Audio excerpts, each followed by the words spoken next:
Hey guys, what's up? It's Rygar the Destroyer, and today we're going to be taking a look at the Black Series General Grievous, and this guy is absolutely fantastic. But before we take a closer look at him, let's go ahead and take a look at his packaging. So here it is. It's pretty standard for what we've seen out of the deluxe series of figures. It's got a larger package with a bigger window on the front, and then an image of the character down here in the corner. And then if you flip it over onto the back, you can see another image of General Grievous, as well as a brief description. And of course, if you'd like to read that, you can go ahead and just pause the video. So anyway, like I said, pretty standard stuff. We've seen it before. So let's go ahead and get back to the figure itself. Now, Grievous stands at, and this is at his tallest, about 7 inches tall. So he's much larger than your average Black Series figure, as he should be. Of course, when you pose him, he'll probably end up being a little bit closer to 6 inches, just because you'll probably hunch him over, like in the movie. But at his tallest, he is 7 inches tall, which is really cool. And he comes with a ton of accessories. We'll go ahead and run through the first one here, and that is his cape. They did a really nice job with the soft goods. On the inside, it's got little pockets for the lightsaber hilt, and then the outside and the inside are two different colors. While they did a nice job with this cape, it's not perfect. It's not sewed at the bottom for whatever reason. I don't know why Hasbro didn't do that.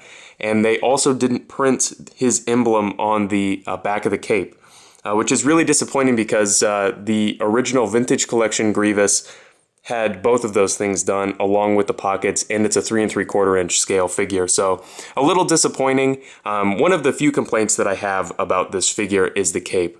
However, when you do put it on the figure, it does look nice. Definitely much better than the one that goes on the model kit version.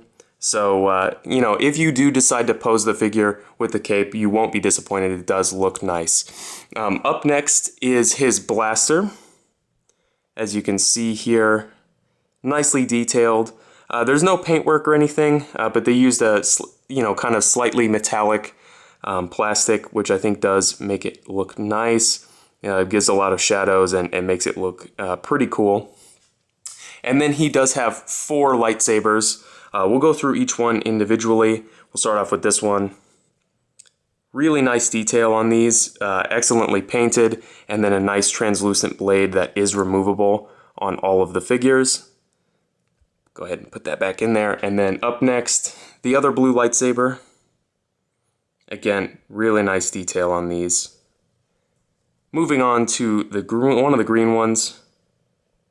Looks really nice. I like the green. I do think that the blue is a little pale.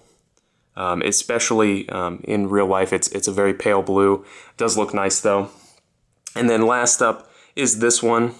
Again, really nice detail on all of these.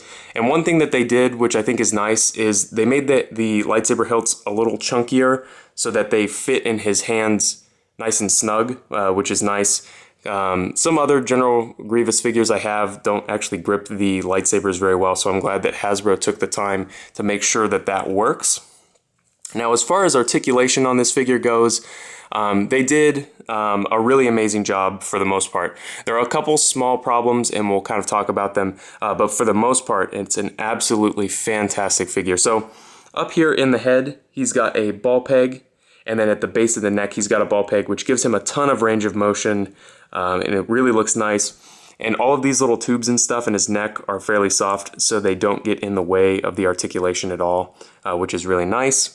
Then at the shoulder, he's got a ball peg deep inside here.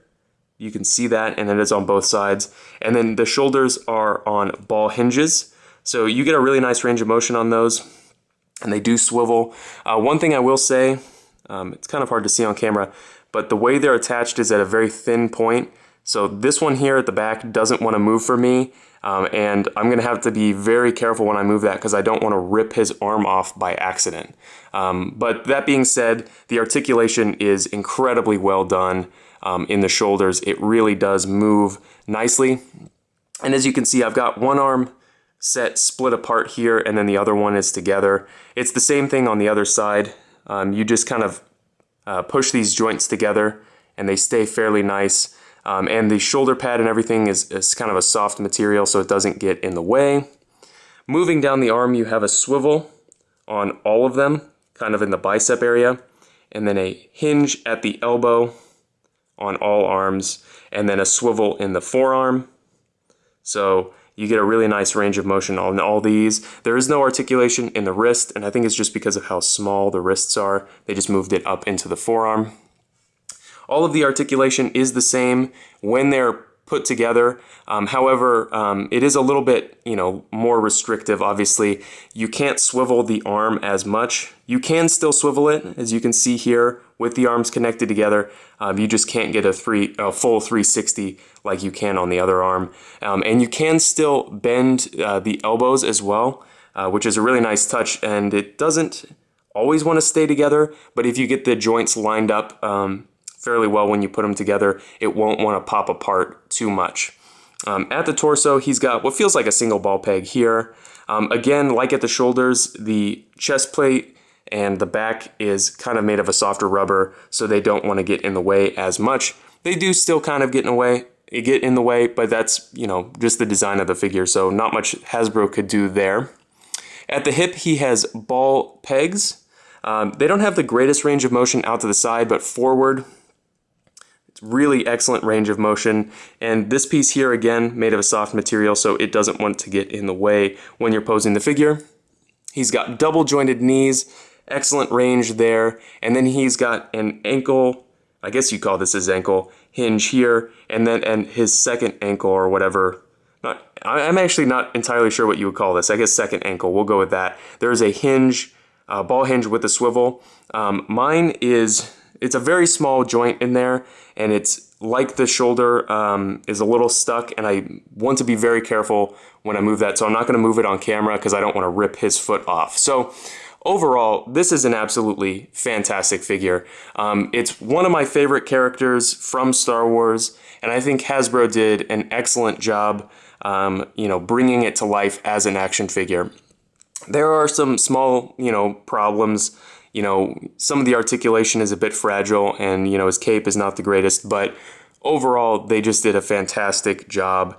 And I think it's a figure that, just about everyone should have in their collection just because of how cool he is and how different he is than the rest of your Black Series figures. So I definitely recommend this figure 100%.